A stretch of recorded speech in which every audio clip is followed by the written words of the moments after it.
Welcome to Off Panel.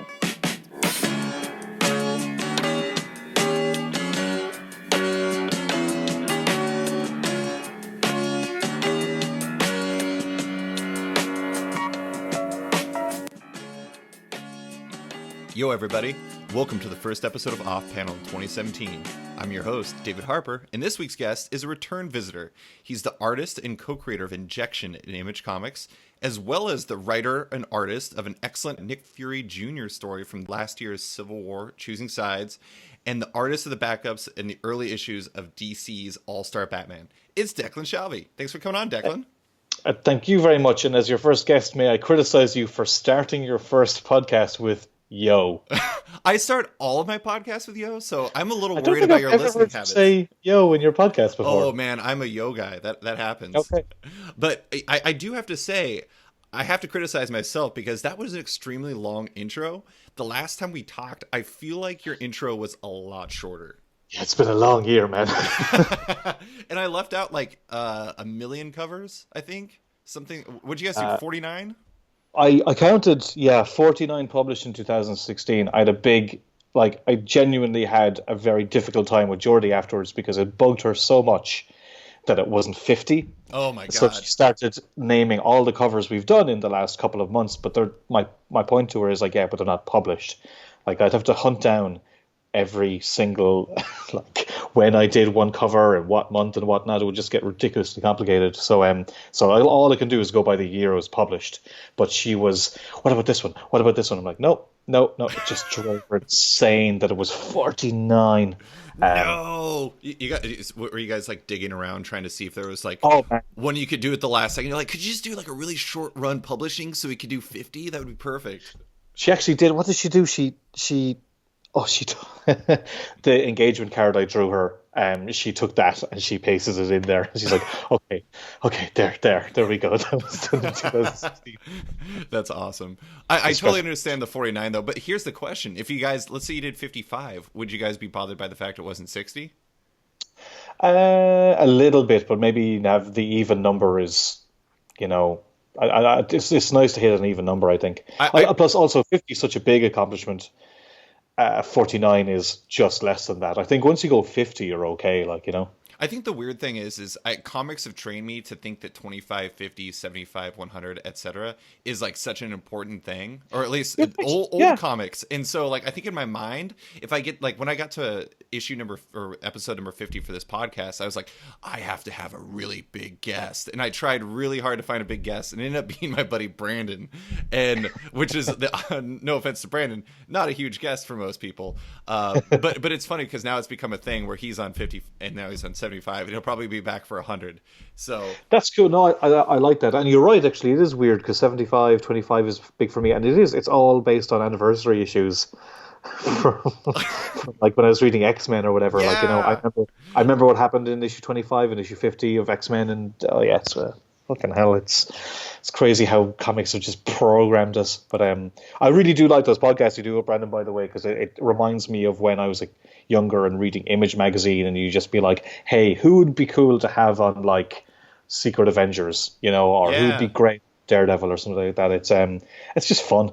Well, I think that's one of the fun thing about teasers and stuff is, you talk about I don't know. Do you remember the old, Marvel used to do teasers where they would have a character on there and it would just be a silhouette and you're like, who's the character? And the limitless possibility makes you really excited about whatever it is. So before a book is announced or before book's creative team is announced or the cast and everything, you just start thinking about the possibilities. And I don't know, I love talking about that stuff. That's but I know that you were getting really excited about the X-Men announcements too, and they just put up the logo and you're like, oh, I wonder, I was the same. I was I wonder who, although I have a little bit more insider information where I know who it isn't, because I know they're doing something else, or little things like that. But all that X-Men stuff I didn't know at all. I don't work in that office that much, so it was I wonder who is doing that. So it is fun, And then you're like, him? No. Oh, poor him.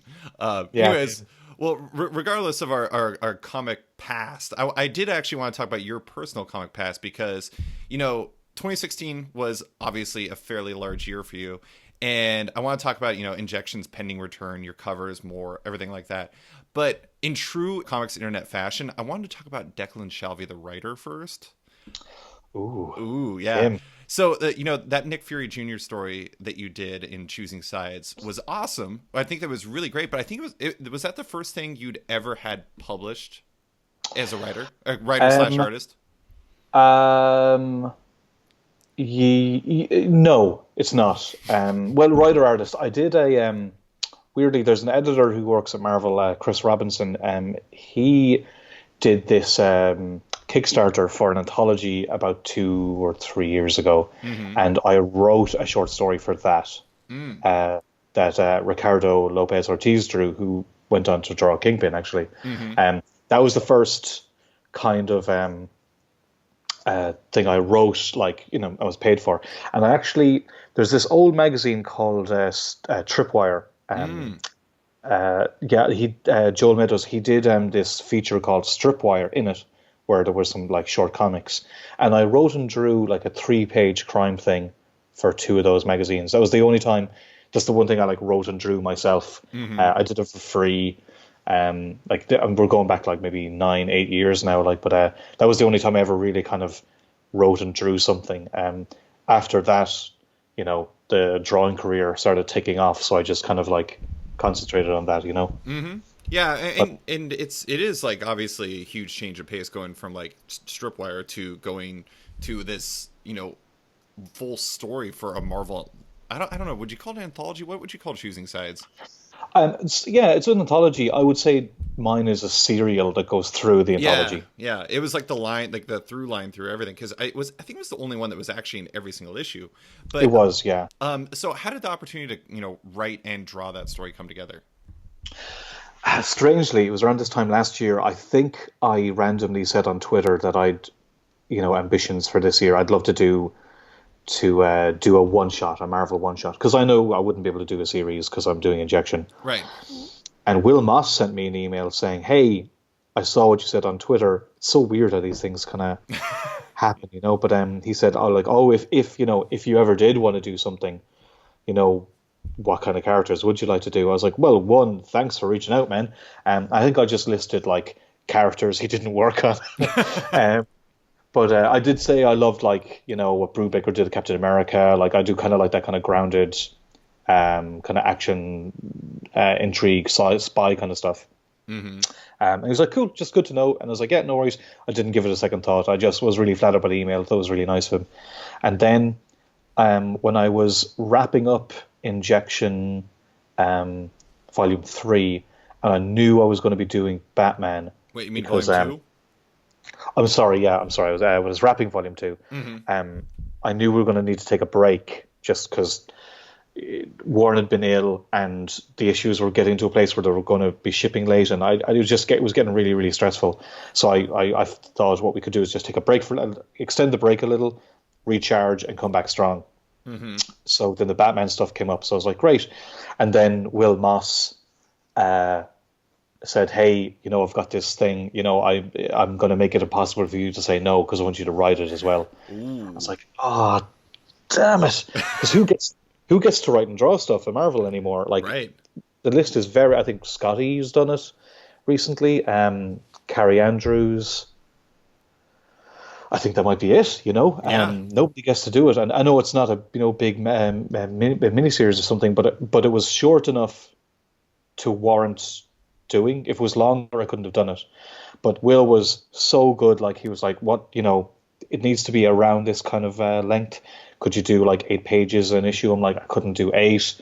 But he was like, "Well, could you do 6?" I'm like, "Actually, yeah, I could maybe manage 6." Yada, yada, yada. So we kind of had it back and forth over it. He could not have been more accommodating as regards trying to figure out a structure that would work for me. And then he could fit some of the other, the page lengths on the other ones around it a little. And I got to do half of the covers, and I was the one story in each one. So he couldn't have given me any more ownership over what is an anthology book than he did. It was just perfect. He just anything he could do, he did do. It's very hard. One, he gave me an amazing offer, but he also made it very, very easy for me to, or as easy as possible to do. It was still tough because I think I was starting Batman around the time I was finishing the Fury story. And, you know, he really kind of held my hand through the writing process. Because weirdly, I'm writing something creator owned at the moment, and I was kind of dragging my heels a little because I hadn't really done something more than 5 pages. So doing the Nick Fury story kind of trained me to actually, you know, sit down. I wanted to properly write scripts. I didn't want to like, I'll just make it up and figure it out. I wanted to like show an editor that I can write a script, hand it in, do whatever is needed. You know, I didn't want Will to have to kind of like do me any favors. You know, I'm very much of the mind of like not making more work for editors if possible. So in a weird way, that was great because it really kind of helped me kind of, you know, get my shit together and kind of focus and figure out what was going to work and what I wanted to do. And then since I finished that, it's been a way easier, not easier, but, you know, I have my head around it more, writing the creator-owned thing on the side, which has been great. But yeah, I think there was one exception to the story was I wanted to do a silent story and time was getting a little tight. So I asked Will, could I write it in the layouts? Since there's no dialogue anyway. And he was, yeah, cool. You know, I'm like, well, one, I was like, can I do a silent story? He's like, yeah, sure. I was like, can I write it layouts? Yeah, sure. I'm like, this is fucking great. Like, you know, but that's what I mean. He just couldn't have been more accommodating. And like, I'm prepared. I know the difference between corporate comics and creator-owned comics. And if you sign up for a corporate job, there's things that, you know, you can and you cannot do. And I was completely prepared to be like, okay, I might need to fight for this. I might need to make a concession here, X, Y, and Z. But there was, I think there was a little concession on some story points. But, you know, they own Nick Fury and they've got plans for him afterwards. So, you know, it was all a matter of like, what can I break and what can I bend? And they're like, you can bend lots, but you can't break anything. I was like, okay, fair enough. And Will really did shepherd me through that process. Like I got paid to learn, which was amazing. And I'm really, really, really proud of the serial. Like, and even when they collected the trade, they said, do you want it to be serialized as it was in the series, or do you want to collect it together? I'm like, can we collect it together? They were sure, you know, which is great because I wrote it in a way that it could read okay serialized, but would read as a single. For me, it's a single story.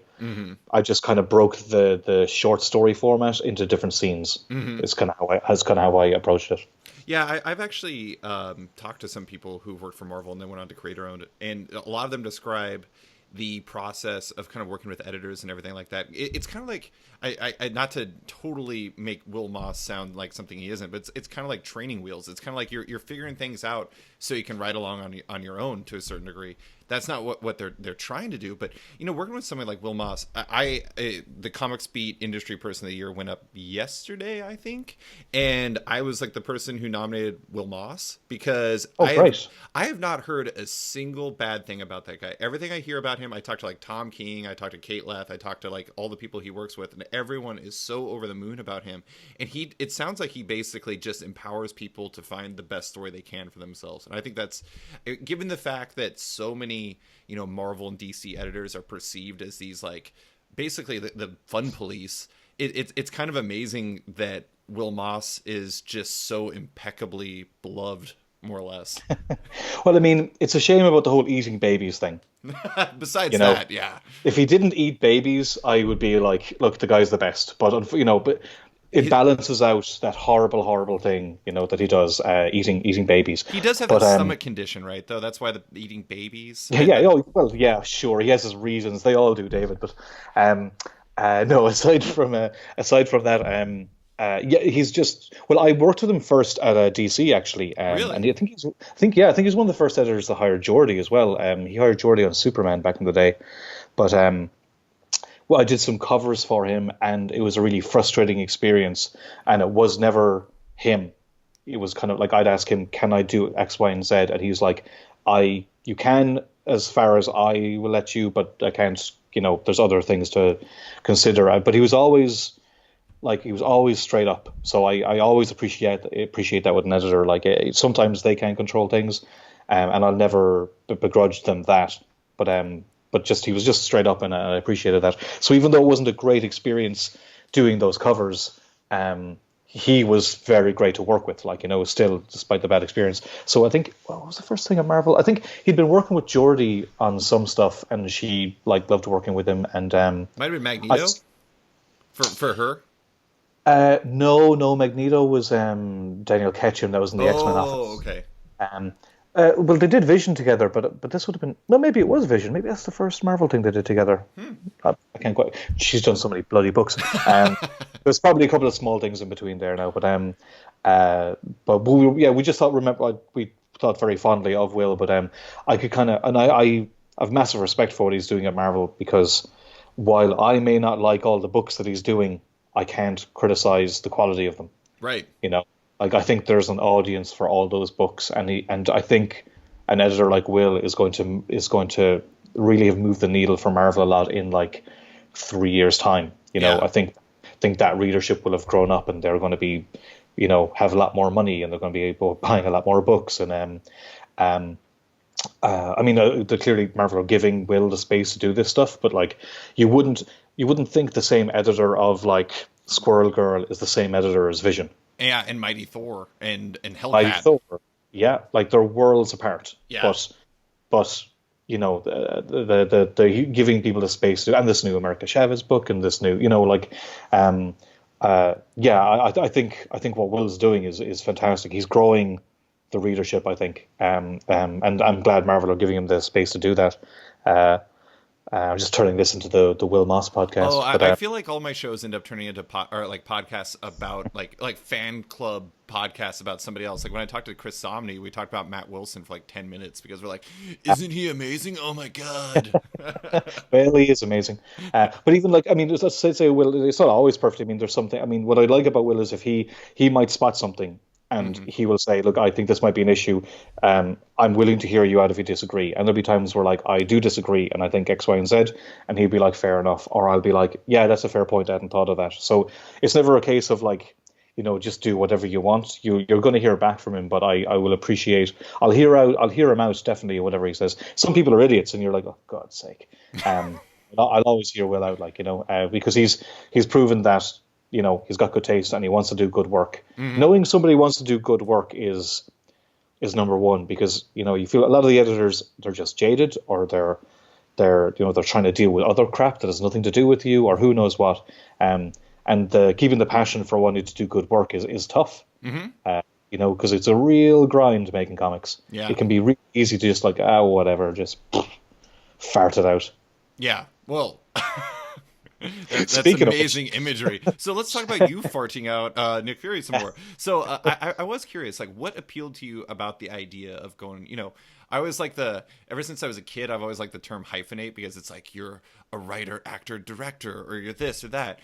What appealed to you about going with the hyphenate approach and taking on a project, not just, taking on the project where you both wrote and did the line art for, but also with your creator-owned project, tackling a project where you're writing alongside of providing art or doing the art for Injection? Well, there's the love affair with being the singular creator, just doing it all yourself, except coloring, because who needs that? But plus I have the brilliant advantage of having one of the best colors in the industry, sitting next to me all day. Mm-hmm. But also I've seeing how Jordie's career has blossomed in the last few years, and seeing how she's been able to work in a diverse line of books. So she works on Vision, which she absolutely adored, and she loved the creative team, and she has other books which probably don't pay a lot of money, but she really cares about them, or books that do pay a lot of money, but she's not particularly personally invested in them. Mm-hmm. She's been able to kind of have that range, and I see, while working in Injection, Warren can do trees, and he can do James Bond, and he can do Karnak, and it's I've always kind of had a second project on the side, but it's generally been drawing. So having something on the side has always been good. I always think it's good to have a project on the side, but this I don't know. I think the simplicity also of just having one contained piece of work all by you, because especially with comics, so much of it is like broken apart into like into this big machine. Like somebody does layouts and somebody does pencils and somebody does finishes and somebody does letters. That I've been very lucky that because I've inked myself, my art is the way I have it finished, because I work so closely with Jordie as a colorist. That the work is not that I have so much control over it, but I know that it'll be what I want it to be when it's finished. Not that everybody gets that lucky. A lot of people are just doing the books that they're paid to do. It comes out, they've no say how it's colored, or they don't even know what it's going to look like by the time it's printed. I'm very, very lucky where I am. So why not take that a step further and actually have some control over the story that you're telling, Because it's really tough when you're a writer. Like, if you're doing an interview about a book, everybody's asking the writer, like, so what about this and what about the story? And they're like, so the drawings are good. I'm like, yeah, thanks, man. People do generally care about that more. I mean, and I like really don't give a shit, because I like telling the story more than the story itself. I'm more interested in the craftsmanship of storytelling. Right. And what was interesting about writing on top of drawing is when I take a script, drawing a script is like solving a puzzle. You're trying to figure out how to make it work visually. And by I was worried by writing I'd be losing that. But what's interesting is now what the puzzle is the writing. Yeah. So the puzzle is less in the layouts and trying to figure out how to make a script work on the page. It's trying to make it work from the very beginning visually and how it's going to work. So I've just kind of shifted what the interesting puzzle is for me. I mean, I'm not saying I'm any good at it. I'm trying my best. I honestly don't know if the Fury story is any good. I think it is. I got some good advice at the beginning, and I tried to just not pester people I knew, because I could ask loads of writers I know, what do you think? I just did in the first part, and I tried to just make the rest of it me. But also it's just nice to feel like you're writing to your own back catalogue, because when you're drawing all the time, it's generally considered the back catalogue of the writer, not yours, Yeah. So part of it is taking control of the creative process a little, and part of it is kind of taking control of the career end aspect of it a little, because people pay more attention when you're writing. Well, and also I think that, I'm not saying that you have loads of time, because you're obviously working your ass off all the time, but 49 covers, David. Yeah, 49 covers, exactly. You did 49 covers last year. If you replace some of those with writing projects, that allows a more steady diversification of your kind of portfolio. That makes you sound like a stock trader or something like that. But you know what I'm saying? Yeah. I mean, I think it's good for the optics of your career and everything. I did want to say that not that I'm some sort of ultimate arbiter of whether or not something's good or bad, but I thought the Nick Fury story was great. And I think one of the things I liked about it the most was the way you wrote it. Was you were very much writing for Declan Shalvey, the artist, and you could see that in the silent issue or the silent chapter was really perfect, because Declan Shalvey, the writer, was informed by the artist, and it made it work so much better because of that. You felt like a cohesive whole, which is really good, because otherwise you would have multiple personalities. Well, one, I'm glad I made myself look so good as a writer. But I mean, honestly, the more writing I would do, that's exactly what I would want to do. I'd want to write for the artist. In a perfect world, I would love to draw books with writers I love and write books for artists I love. Yeah. Because there's so many artists out there who are lacking the platform of showcasing their work. And I would love to kind of be able to say, oh, here's an amazing artist that nobody knows, write for that guy, or that girl, and help showcase them, because I've been quite lucky that most of the writers I've worked with are actually quite visually minded, like Jeff Parker was an artist, Brian Wood was an artist, Warren, what isn't an artist, excellent, his visual ideas are great, and I guess I think the reason Wil hired me on it was I think he wanted to kind of evoke the Steranko feel of the old Nick Fury story by having a writer artist do it. I think that was part of the appeal for him. So knowing that that's what he wanted, I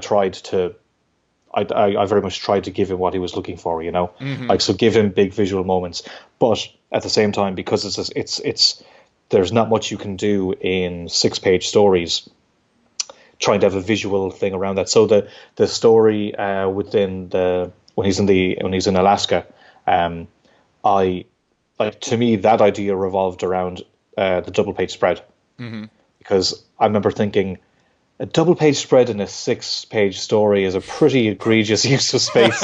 It's pretty ignorant, but I just loved the idea of maybe just trying to shove as much story into 4 pages to make 2 pages extra powerful. Like, to me, it's again, I was writing a longer story, but I was still aware that like each section was going to be certain things, so I needed a visual moment in each one. So I kind of centered the story around having an impactful visual each time, and I think it's important in comics. It is a visual medium.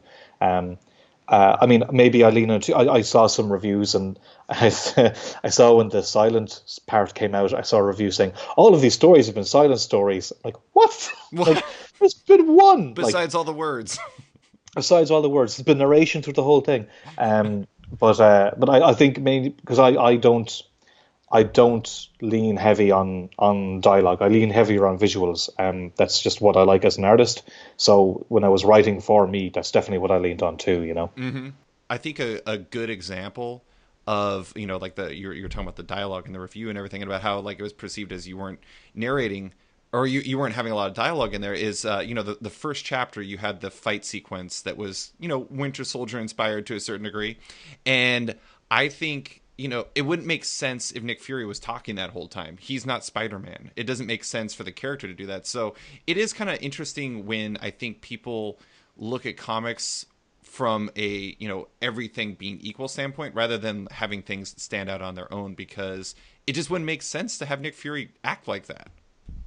Yeah, I mean, I've listened to a discussion about narration and whatnot, and I'm not really a fan of narration in comics too much, but I didn't think I had the luxury of not using it in the later stories because it's only 6 pages. I needed to jam pack as much as I could in there. The first story was 10 pages, so I had more room to play with. And as a result, I didn't want him to start talking until he was on his own. Right. Until everything went down and we know what happened.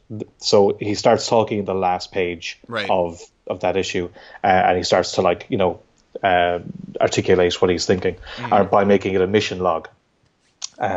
That worked for me, but up till then I really wanted it to just kind of be I felt I needed to grab. It's issue 1. It was issue 1 of the series. I had 10 pages. I wanted to make sure I made it as bombastic and big action moments as I could to really grab the reader, to give them a reason to want to read the next one. The next one is it's like the one with Moon Knight. It's not like it's not amazing. There's a bit of a fight sequence in there or something, but I just felt like I needed to do that James Bond big open, to really grab people, because especially with an anthology, you've no reason to keep reading the next one, right?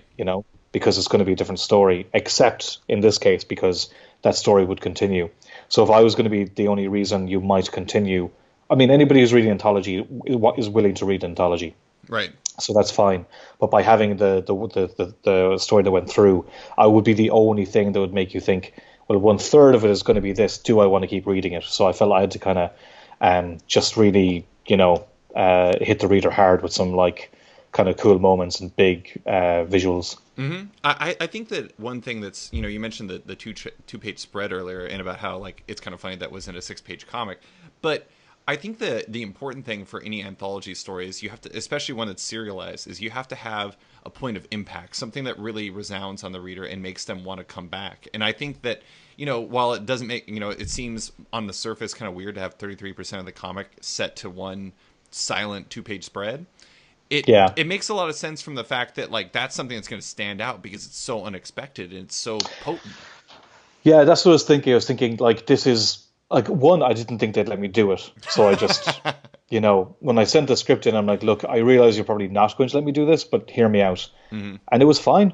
Will was fine with it. I'm like, Will's losing his marbles, but but I'm delighted. And we did it, and Jordie had this lovely little kind of red comet in the sky, and it looked gorgeous. And no, I was delighted. I think the second last one was kind of the hardest one because I had to wrap up the villain reveal all of the everything that was happening and the kind of the twist to the story, the added element to the story, and defeat the bad guy.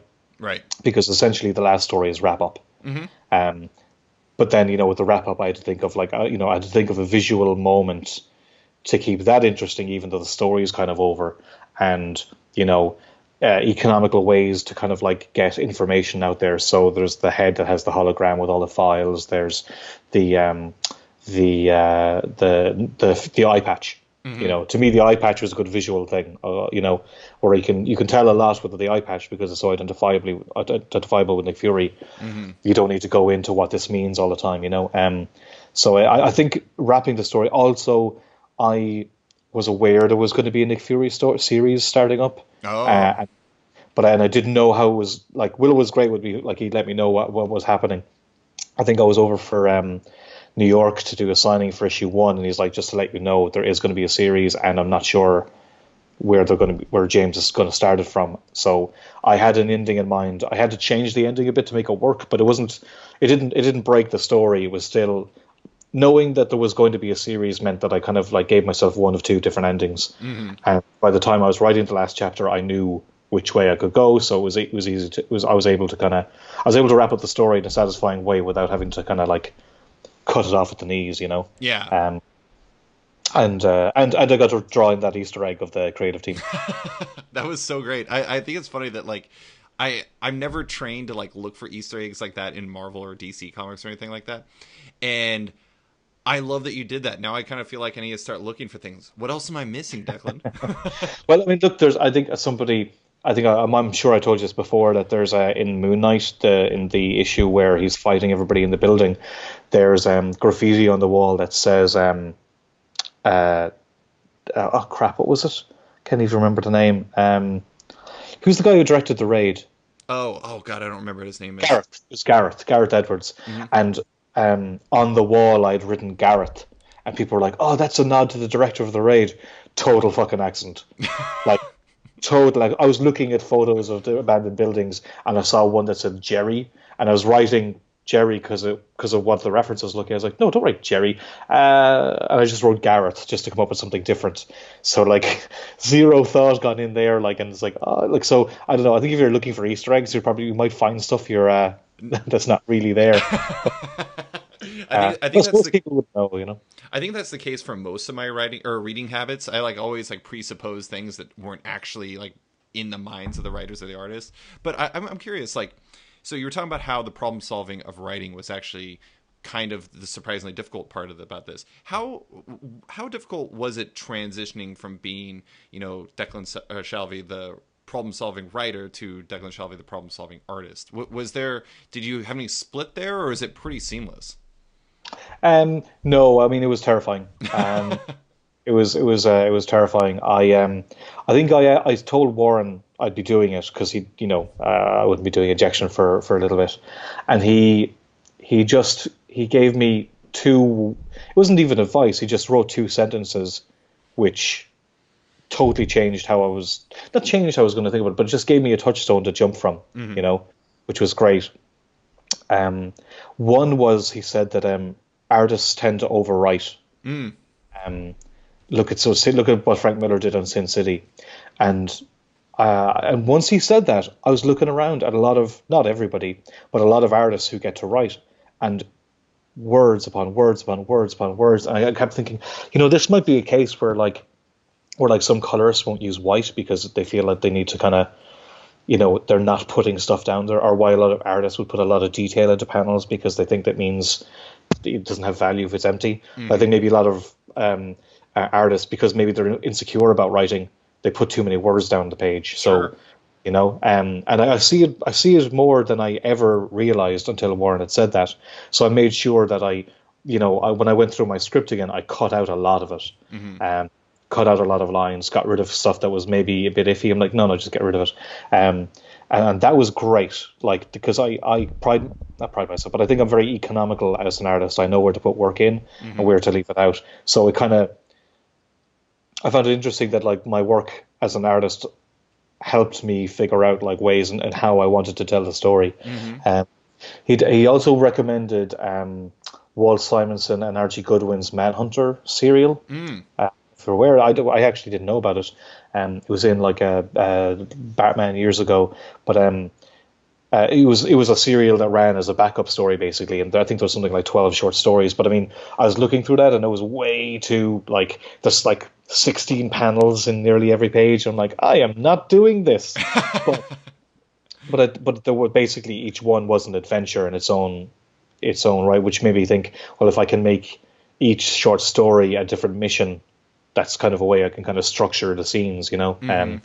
So it was not necessarily that it was the hard part being the writer, problem-solving writer, but I what I found was I like the problem-solving nature of being an artist. Right. And what I found is I can like the problem-solving nature of being a writer, you know, right. and that's kind of I got a lot more into it when I realized, you know, okay, does this scene fit here, and how much room does this need? And, you know, again, learning where to be economical and where to best use your space. The restrictions are great, which was cool about Fury was that, unlike the creator thing, which I have to figure out a lot more stuff, the world exists. I know what the Marvel universe is like.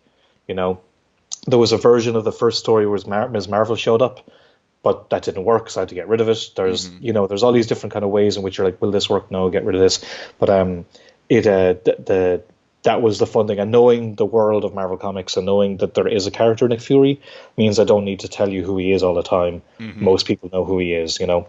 For me, the challenge was letting you know who he is, because I felt like I didn't really know who Nick Fury Jr. was. I know he's been around a while, but I felt like he isn't seen as the cool Nick Fury. He, you know, even considering how, like, you know, the Samuel L. Jackson influence, like, why isn't he cooler? You know? So it was very much my aim to kind of like just dust off that character a bit and make him a badass, make him his own character, because I felt that, like, and it kind of from fandom reaction is that he's not the quote unquote real Nick Fury. Right. And I mean, by the time, and I pretty much even say it in the story, I'm like, my name's Nick Fury, you know. Because I would get really annoyed with like articles like going, oh, is this like Nick Fury or the real Nick Fury? I'm like, his name's Nick Fury, you know. Yeah, that's it. Like, and there's no discussion there, like, you know. So it gave me a kind of a focus and to what I wanted the story to be. But again, I don't know. Like, maybe I'm just talking out of my arse now at this stage. No. I mean, that 100% makes sense, because I think, you know, people do that with every character. You look at like Jane Foster Thor. People are like, "Oh, that's not my Thor." They call her like Femme Thor and like all kinds of different things. And like, she's awesome. Like, she's Thor. Yeah. She works. And I think it's comic fans have a tendency of being very resistant to change, but even beyond that, they really don't like it when they perceive the movies to influence the comics, and like that is 100% like something that seemingly obviously is a influence from the comics or from the movies. True, but you know what? We all do it. I mean, you know, totally. When even the creators, like, if they see something, it's like, oh, that's an interesting take, or, you know, they see something cool visually, the same way they get influenced from lots of other things, you know. Yeah. They don't think it's quote unquote real. I mean, I remember when it was happening and they were introducing this new Fury. I was like, oh, okay, but I mean, it's all. But I mean, I think I've said it to you before. Is I don't care about ideas. I care about execution. Mm-hmm. So, you know, you could tell me that there's going to be a Nick Fury that's based on Samuel L. Jackson.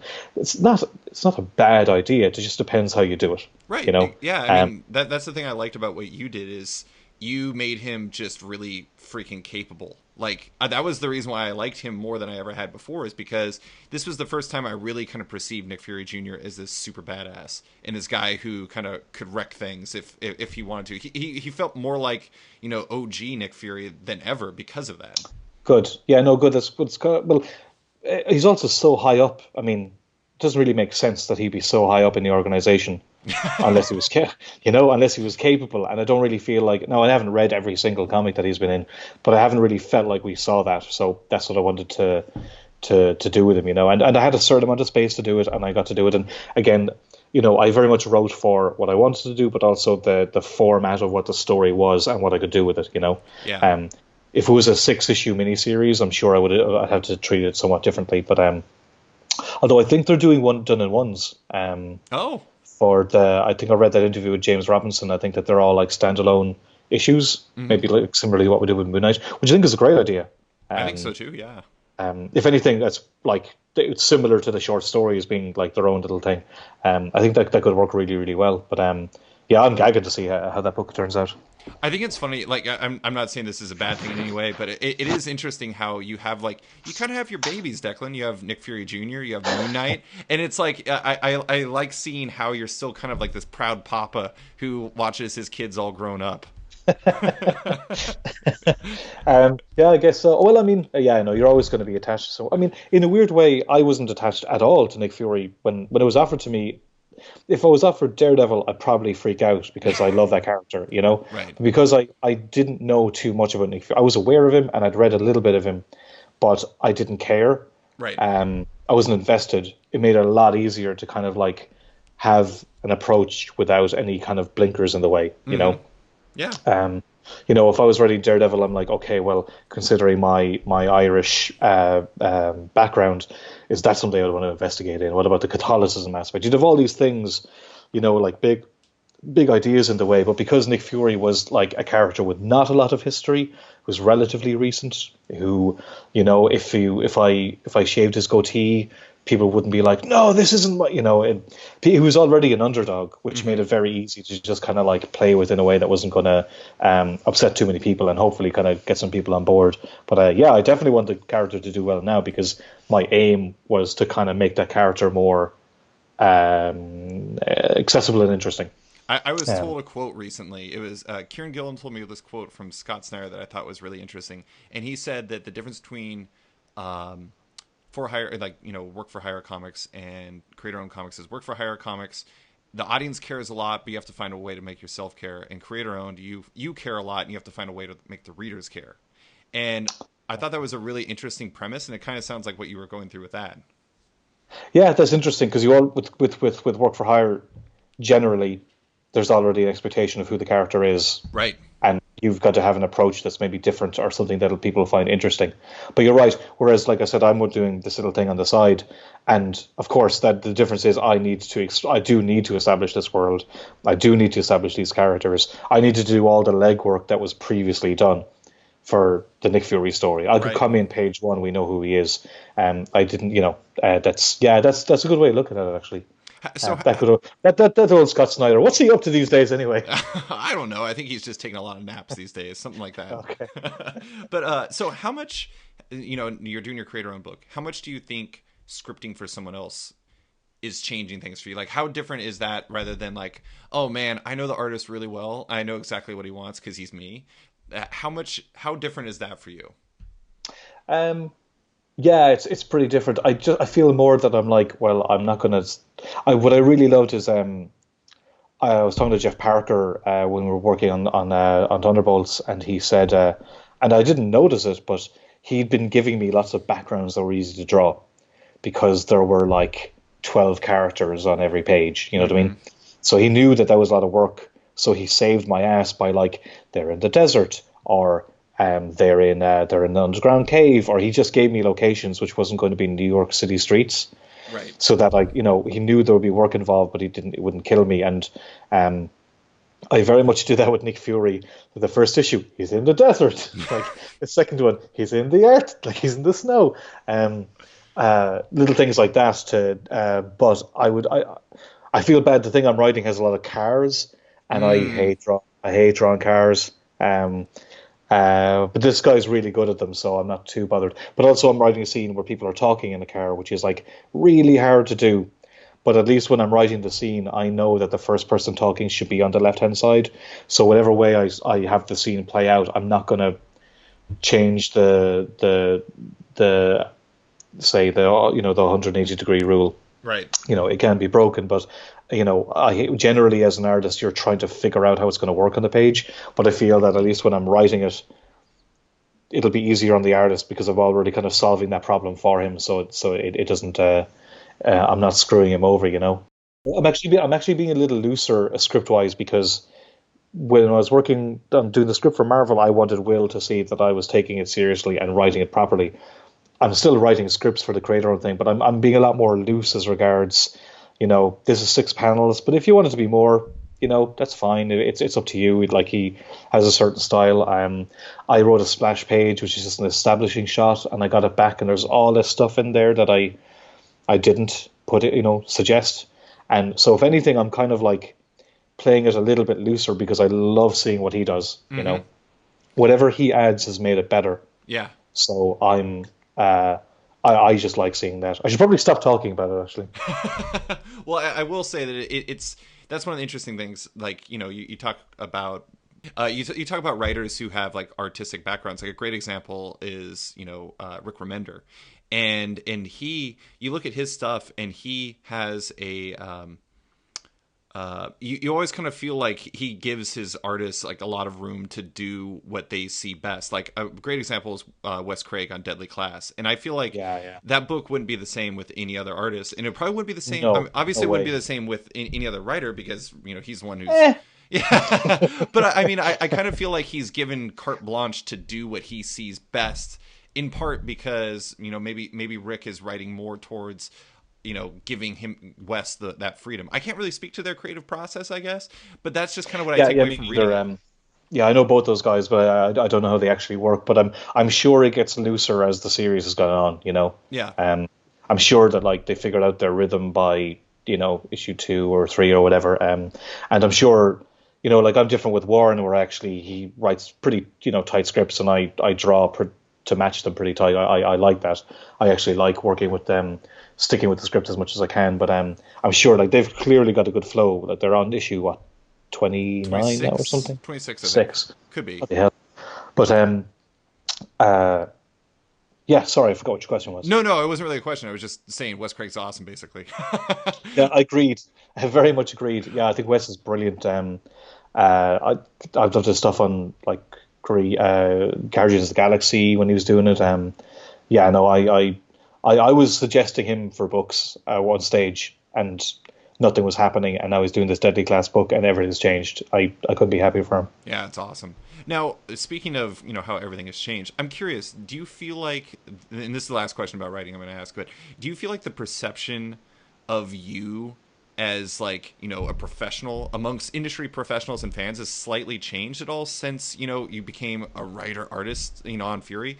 Do, maybe people look at you now and like, damn, we didn't know Declan had that in him. Yeah, I mean, with fans probably, because there's probably people who would see my name on something that there's probably people who picked up Choosing Sides and didn't, even though I've done Marvel work for like 5 years, didn't even know my stuff, and picked it up because it's a new Marvel book, and would have paid attention to who wrote it more than who drew it. I know that's definitely happened. Industry people probably just know I'm chancing my arm, so. But I would say that maybe some writers are aware, well, if Declan's writing for himself, it's going to make him harder if he wanted to do something with me, It makes, weirdly, from a pure like careerist point of view, if I can write good, which is a terrible sentence, then it means I can just write for myself. Right. And if I can write for myself, then I don't need to take a job drawing for somebody else.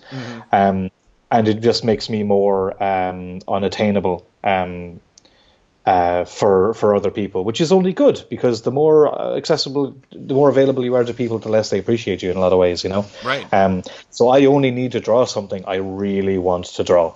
Right. So I'm drawing Injection, and I'm drawing, covers and this, that, and the other. I don't need, I don't need to take a second drawing gig just to kind of like keep my name out there, I can be a lot more selective about what I'm drawing, and I have to be, like, I only have so much time in the day. But also, look, people just care more about who's writing the book at the end of the day. So, if I can do it, why not? Yeah. And also, there's things I'd like to do that I just do not have time to draw. Right. I just won't have time to draw them. So why should I stop?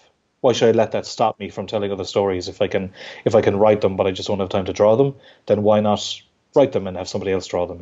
Yeah. No, I mean, it makes sense. So this is all based on the 40 pages I wrote this year. It's not a creative. It's not a career renaissance or anything, But it's definitely a step I took this year that I'm definitely taking another step that direction this year. Definitely. Yeah. I mean, it's kind of the first step, and then you're going from there. But I want to talk about Injection for a bit. You're working Sure. on the third arc now. How I'm curious. Like, how was the return? Is it did it take a bit to get back in the swing of things, or was it like riding a bike? It did, yeah. Like Warren got some scripts in the can, so I had no excuse. But I kept finding covers to do, or I'll do this cover early. That way, the editor won't have to be waiting on me. And I just kept, I think I kept kind of shoving it down, like, because I was just a little bit intimidated by myself, I guess. It just. I know it's weird. It's not that I was trying to stop myself from doing it, but I think I was trying to clear some space. And once I started drawing it, it was fine. Like there was, it's going by fine. I'm wrapping up the issue 11 right now.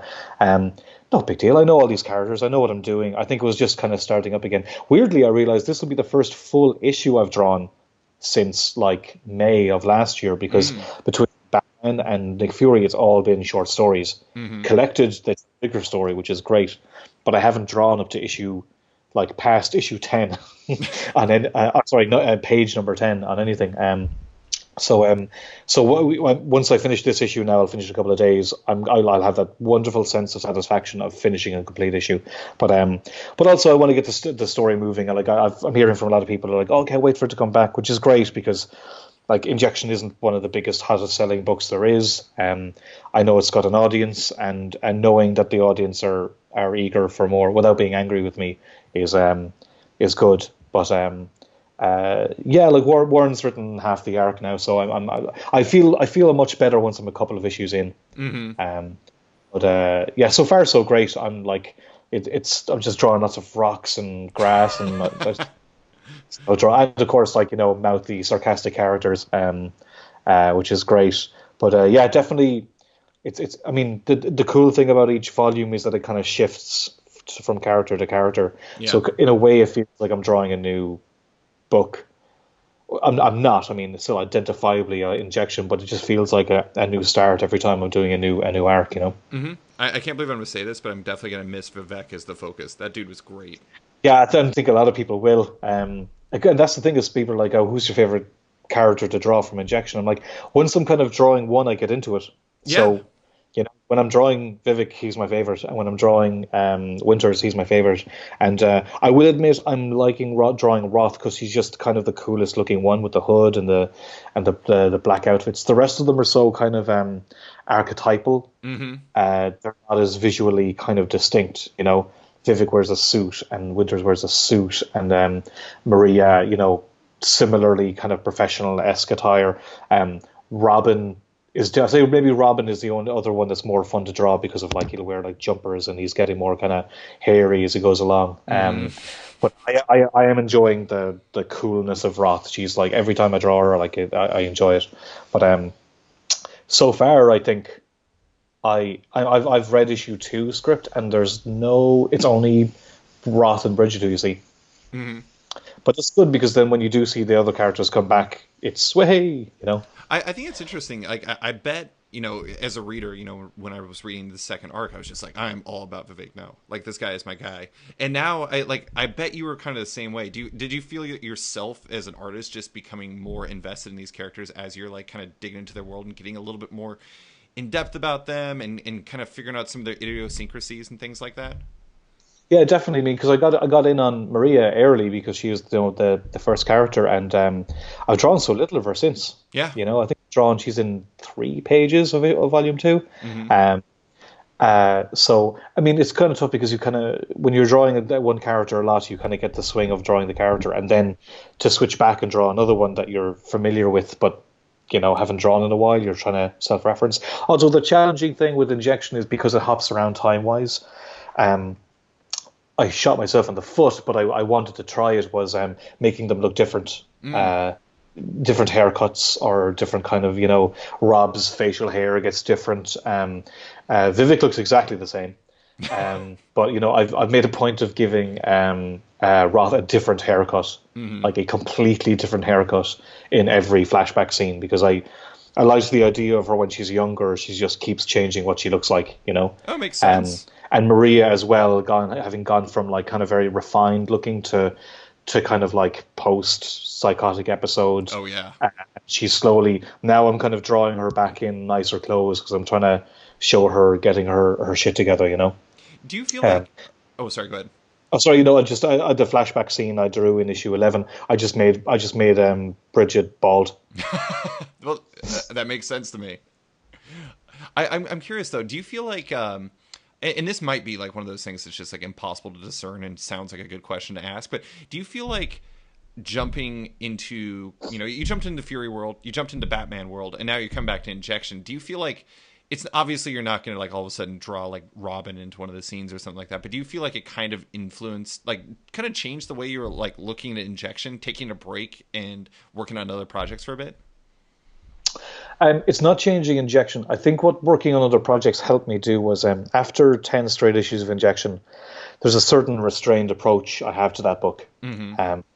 Where, and I'm sure I talked about it before, where there are moments of surreal weirdness, Mm-hmm. and I can kind of make things, I can get a bit more ambitious with storytelling.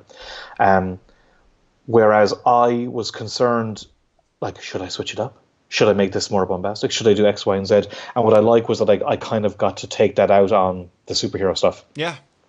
So, I got to do my big splash page of Batman jumping through a windshield, and I got to draw like, the big moody shot of X, Y, and Z, and in Nick Fury I got to, there's big action moments. Mm-hmm. And I think after 10 issues of drawing a very non-superhero book, after doing 5 years of superheroes, I was glad I could kind of vent those urges into the appropriate work. Where I was worried if I went straight went straight into volume 3, the insecure artist in me would start going, "Hey, maybe I should make this look cool, or maybe I should, maybe I should break this panel border when Roth's scratching her fucking nose." That kind of crap. I would have hated if that. I think I felt a little itch by the time I was wrapping up issue 10. So I felt I got to direct that in the appropriate place, and now I can kind of take a step back and be more deliberately restrained on Injection. That's a definite approach I wanted to have. I wanted the book to feel like a singular piece of work in that regard. So, if anything, I just kind of feel like I cleansed my palette a little. I think the interesting thing about, particularly in creator-owned books these days, because that's where the main long-form stories are taking place, but I think a lot of times people don't really think about that kind of impact on you, because like any creative person is going to feel like they're kind of just going through the motions after a while. So being able to break it up and actually do something a little bit different, I mean, I have to imagine that would be good for anybody who's doing a long form story in such a way. Like that way you don't just completely do a nonsensical, completely off tone like arc where you're just, I don't know, drawing Robin like punching ninjas for 5 issues and Warren's like, what the hell, this is not what the script was.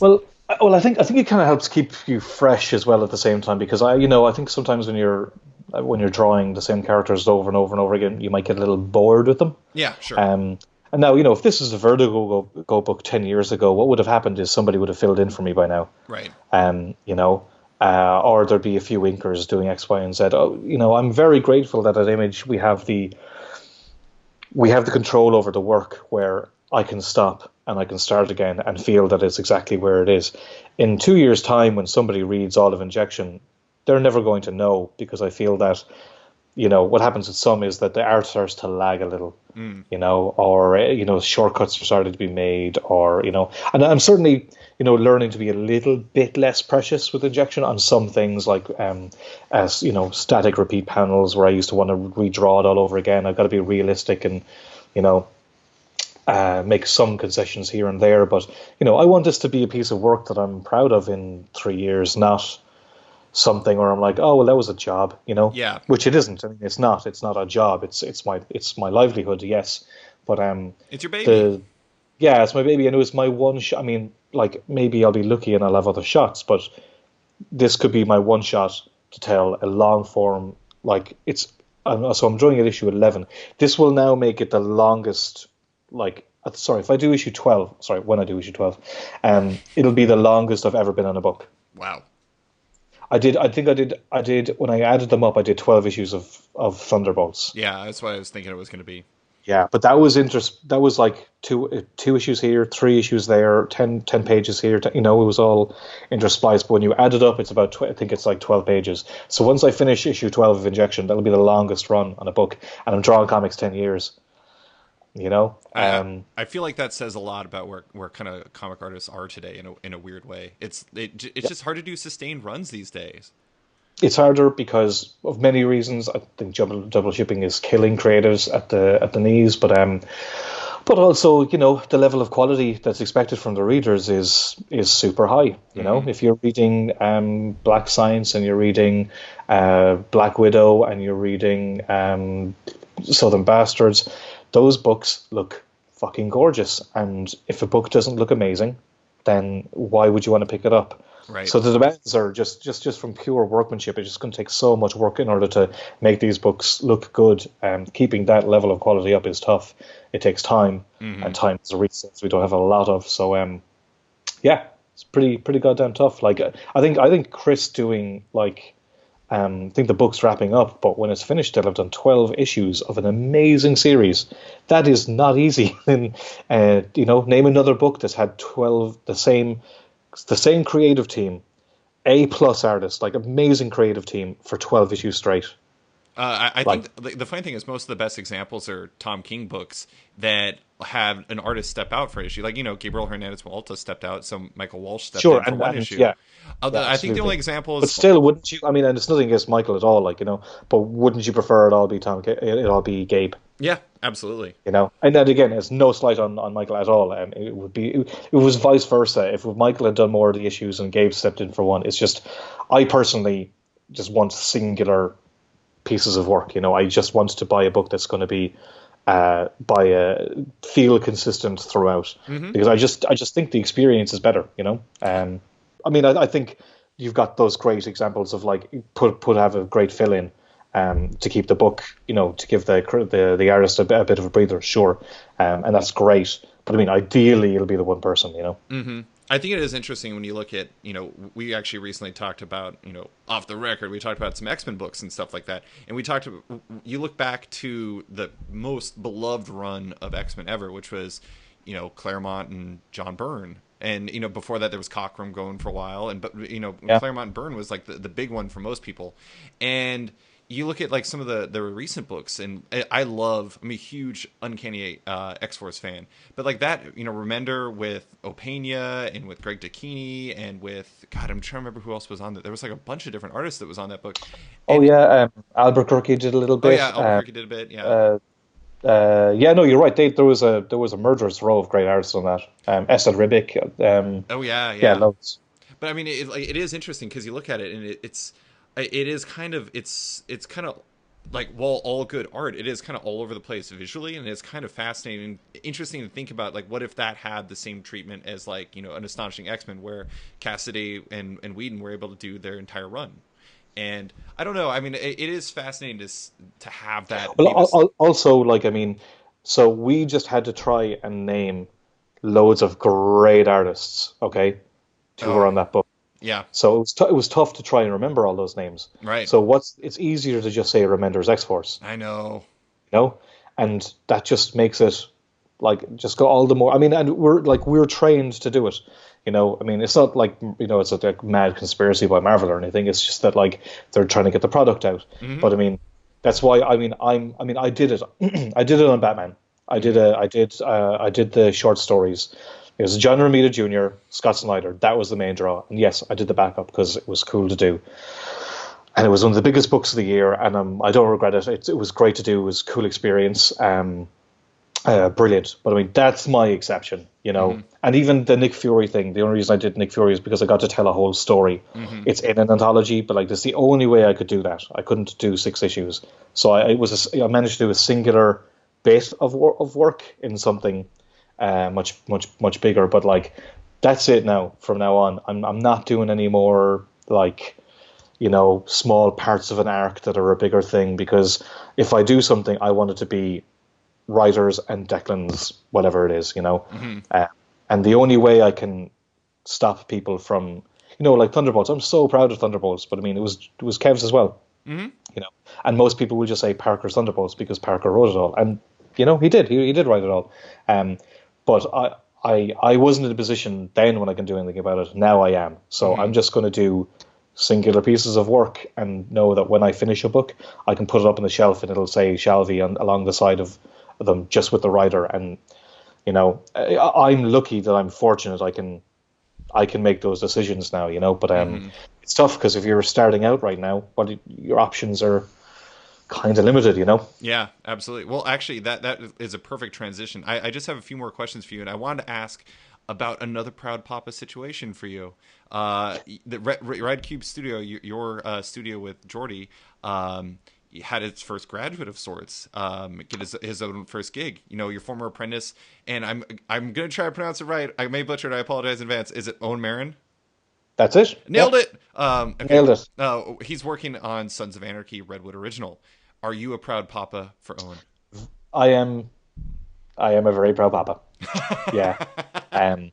It's ridiculous. Like, I mean, it worked out great. Owen and myself have very similar sensibilities, so we liked a lot of the same work and we dislike a lot of the same work. But he came up to me at Thought Bubble Convention over a year ago, and he knew I had taken Apprentice before. She actually has an issue of coming out of Boom Studios next year. Hasn't been solicited yet, so I'm extra delighted. But she had finished and she was still in college, but he had known about it and was just inquiring about it and was like, I've kind of done it. I'm a bit tired. But he showed me his work and it was spotty, but it had great stuff here, wobbly stuff there. So he basically spent a day a week in the studio with me and Jordie, and he would just listen to us complain to each other or shit talk some people, and but like also if he had any questions, we were right there, and he would be working on a page or he would be doing a short story, and I'd help him with his layouts and I'd look at his pencils and I'd spot tangents. So we just kind of like slowly trying to iron out all the kind of inconsistencies in his work. And a couple of 2 or 3 months ago, he got an email from Boom Studios because I was also helping him, like, put your work up on Twitter and talk, tag X, Y, and Z, and like your portfolio looks like shit, get rid of it, start a new one, start fresh, like little things like that. Just trying to basically take somebody who had a lot of talent, but just kind of like trim the edges and help him out a bit. But yeah, he got a Sons of Anarchy now, so he's been working on that, and he's been doing really nice work. I'm delighted. I wouldn't have expected in a year he'd already be a professional. That's amazing. I do think it's kind of funny. I know you did other things before, but I do think it's kind of funny that you guys had one of your first major breakthrough works was licensed book with Boom, just like you. 28 days later, yeah. That's where I discovered your work. Yeah. No, it's the similarities don't end there. It's a little ridiculous. Jordie's rolling her eyes all the time. Like, yeah, of course he does, because we're a little similar. But I mean, it's great for him. I mean, it's a tough job. The deadlines are tight, but he's got to do that grind. Like a lot of people. I think it's very easy to draw a comic, but it's really hard to draw a comic the following month, and another comic the following month, and another comic for the following month. So by the end of 2016, he'd already drawn more pages in the last 3 months than he'd drawn in the previous year. Wow. And the only way to really do that is to just do the work, to sit down and actually get it done. So, I think he's got a really promising career ahead of him. I have to say, like, and he wants to do good work, and like, he's just a great guy, great approach, great taste. I think he could do really, really well. The world's his oyster, I think. I think the that grind and being able to get through that is kind of what separates the professionals from like the enthusiasts to a certain degree. It's like you have to be able to keep that, not necessarily monthly, but you have to be able to keep a schedule and you have to be able to keep grinding. And it sounds like that's a really good trial by fire for him. It is, and it's difficult, because now he's realizing he has no time, like to he can't go to gigs at, like, because when he was doing the studio work with us, he would be going to gigs or he'd be doing X, Y, and Z, and he ain't doing those things no more because he's got to get a book out, and he's gonna have to figure out how he's going to be able to have a life and draw comics, and keep that career going. I mean, it's you can tell somebody till the cows come home, but the only way to actually figure out is to do it and do it wrong and then figure out the right way. And we've all done it. We've all been there, But I mean, thankfully, myself and Jordie are there to say, like, well, you don't want to do this and be careful of that. And but again, yeah, it's the only way to really learn is to learn by doing. Mm-hmm. Absolutely. Well, the last question I have for you is I wanted to actually ask about, somebody who was working on one of the cover projects that you were doing. You were doing the covers for The Punisher, and Steve Dillon was the artist. The late Steve Dillon was the artist on it. I know you're like me, and Preacher is just one of the all-time comics for you. It's a huge deal for you. I want to get your perspective on, Steve Dillon as the artist and what made him so special, because I don't know. I mean, I think I've talked to people who, weren't really crazy about his art, but I feel like his storytelling was just so incredible, and like the way he could make moments like soar just as much as, these big action sequences, or like, Saint of Killers doing badass stuff. Like, he could make little head turns work as well as anybody. What made him such an impactful artist to you? Well, I'll say, that's something bad. I don't think Steve Dillon was the most ambitious illustrator. Sure. So I think when people kind of see his stuff, they don't see that, it doesn't look like Sean Murphy, Right. It doesn't look like, J.H. Williams or all these guys who put lots of work into X, Y, and Z. That's not really what Dillon did. I think Dillon always hit the emotional core, we all want to tell stories that matter. So a big important part of that is illustrating in this amazing world and really getting the reader to get into the world. But I think what Steve Dillon did was I mean, one, he worked with great writers like Garth Ennis, which, so you're already starting off on a great foot there. But he, like you said, the turn of a head or the look of an eye would catch you. Mm-hmm. And with whatever line of dialogue that went with it, it worked. You never didn't know where you were in a story. Mm-hmm. I mean, I think Steve should be got to study what he did from a storytelling point of view. Like I said, he wasn't the most ambitious illustrator. He was the best storyteller. Right. You never didn't know where you were. You never didn't know who was talking. You'd never not know what was going on, and you'd always understand what somebody's intent is or what they're doing. Mm-hmm. There's pages of Preacher where you look at Star and he's had the cut on his head and whatnot, but the look in his eyes is what grabs you. Mm-hmm. He never which what some people do is choose illustration over storytelling. Mm-hmm. So maybe that's that hurt him in the regards of what some people think of what's impressive looking. That's not what he did. I think he always went with story first, and that's why I remember I found it interesting when I was working on Thunderbolts. Jeff Parker in an interview once said that he'd give the monster stuff to Kev Walker and he'd give the emotional stuff to me. Mm-hmm. And I remember oh, really? I didn't realize that. And I kind of, I didn't realize that was something I did really well. But I mean, of course it is, because Steve Dillon's what I grew up reading, Right. He's somebody who'd always get to an emotional core. And again, you need loads of ways in which to make somebody care, but to draw a face, to draw an expression is sometimes the hardest thing to do. And he always nailed that. Mm-hmm. And I mean, I don't know him personally. I'm friends with friends of his. So it was really weird when I heard he died, because I'd just been to New York Comic Con and his table was just a bit away from mine, and people have told me that he said really nice stuff about my covers. I was doing covers to a Steve Dillon book, man.